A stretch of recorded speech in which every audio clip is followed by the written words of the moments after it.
주상천나 성공한 사람은 강단이 있죠. 안녕하세요, 주식강 사이트 법이 반갑습니다.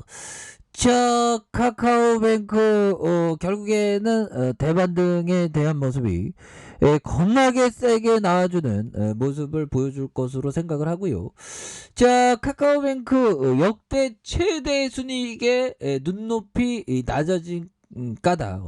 눈높이 다시 올려야 됩니다. 오히려 더. 그래서 자, 정부에게 정말 우리가 정부에게 피해를 많이 받았던 그런 어떤 부분이 있는데, 지금 공포에 질린 개미들 팔기 바쁘다. 그래서 동학군의 어떤 강단을 지켜야 됩니다.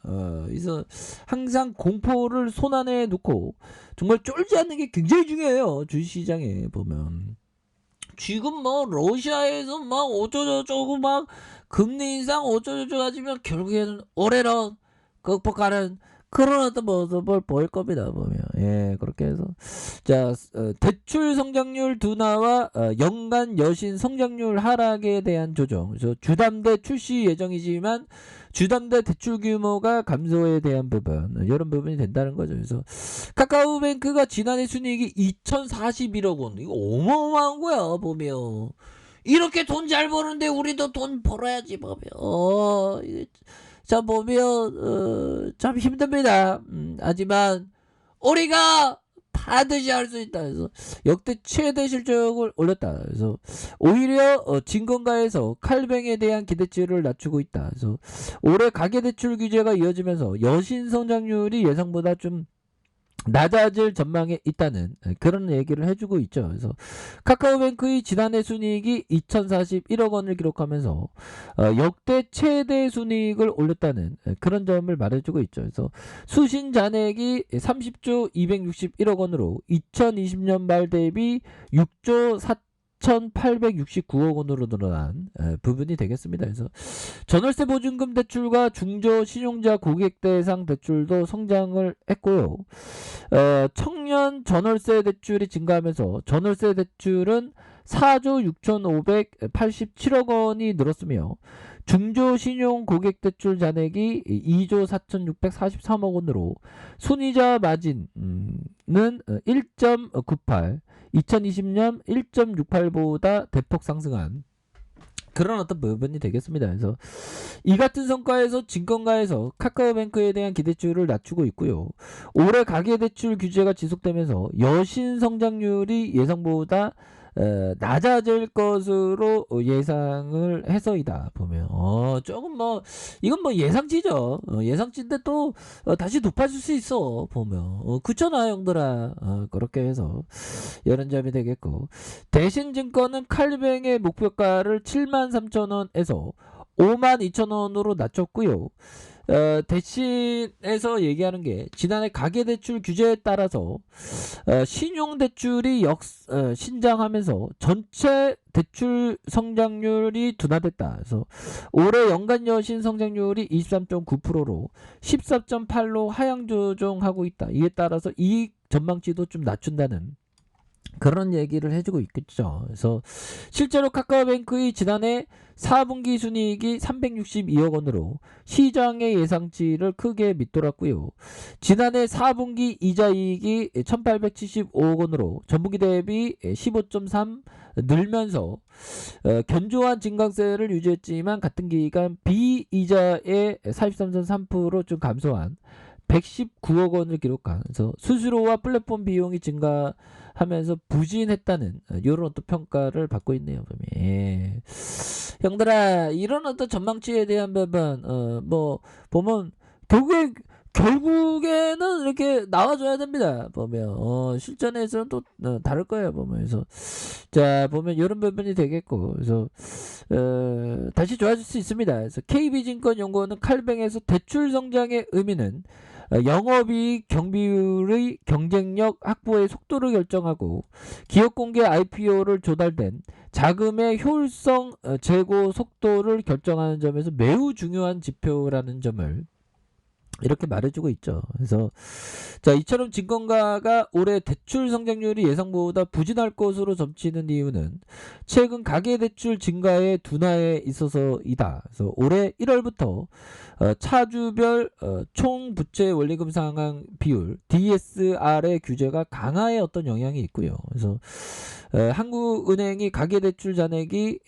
1060조 2천억으로 한 달 전보다 4천억 줄면서 2개월 좀 감소했었던 이런 점. 그래서 앞으로 형들아 이런 어떤 부분이 되는데 가계대출이 2개월 연속 감소하고 2004년 관련 통계 작성 이후 처음인 부분. 그래서 여기에 오는 7월부터 1억 원 이상의 차주를 대상으로 DSR 규제가 한 단계 더 강화된 만큼 가계대출 증가세 둔화는 이어질 것으로 이렇게 된.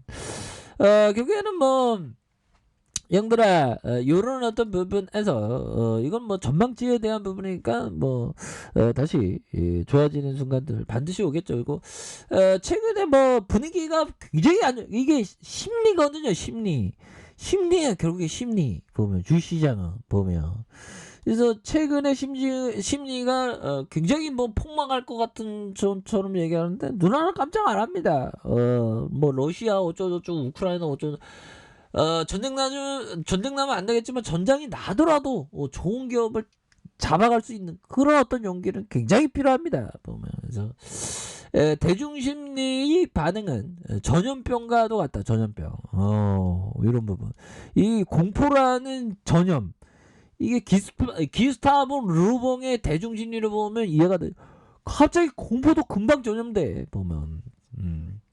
그렇게 해서 마치 무의식적으로 막 공포가 된다는 게 우리가 막 핸들루나 영화 보는데 주식 광서가 하품 피곤해 하면 우리 형들이 갑자기 무의식적으로 하품을 하죠. 그런 무의식적인 어떤 공포에 받는 말은 어떤 탐욕 그런 게 무의식적으로 막 전파되는 게 이 바닥입니다. 이 증권 바닥 뭐 굉장히 재밌어요 보면 이러한 어떤 공포적인 심리에 대한 부분을 정말 잘 이겨내는 게 정말 어떤 중요합니다. 그래서 안드레 코스토라니가 얘기했던 대중 심리의 반응은 전병 같다. 만약 연극 공연할 때 한 사람이 하품을 비유를 드렸죠. 하게 되면 짧은 시간 내에 모든 사람들이 따라 하품을 한다 보면 이런 어떤 부분을 굉장히 조심해야 되는 그런 어떤 부분이 되겠고 자 보면 진정한 매도는 형들아 자 볼까요? 매도가 일어나야 할 이상적인 경우는 훨씬 좋은 위대한 The Great Company 위대한 기업을 찾았을 때이다. 뭐 그런 어떤 점 보면 카카오뱅크 얼마나 따박따박 돈 앞으로 엄청나게 잘 벌 건데 보면 그러니까 고민할 필요는 없다. 뭐 그런 점 좀 말씀을 드릴게요. 그래서 자 주가에 있어서 월봉에 대한 부분 자 과도한 어떤 하락에 대한 부분 결국에는 재차 턴 어라운드에 대한 부분 그러니까 위대한 기업이 말도 안 되게 형들아 말도 안 되게 비이성적으로 하락할 때는 오히려 더 몰아가는 생각을 가져야 되겠습니다. 보면 지금의 심리는 그놈의 전쟁 난다고 막 이래갖고 굉장히 좀 낮게 지금 주식이 거래되고 있는 거 아니겠습니까? 이럴 때에는 투자 신념을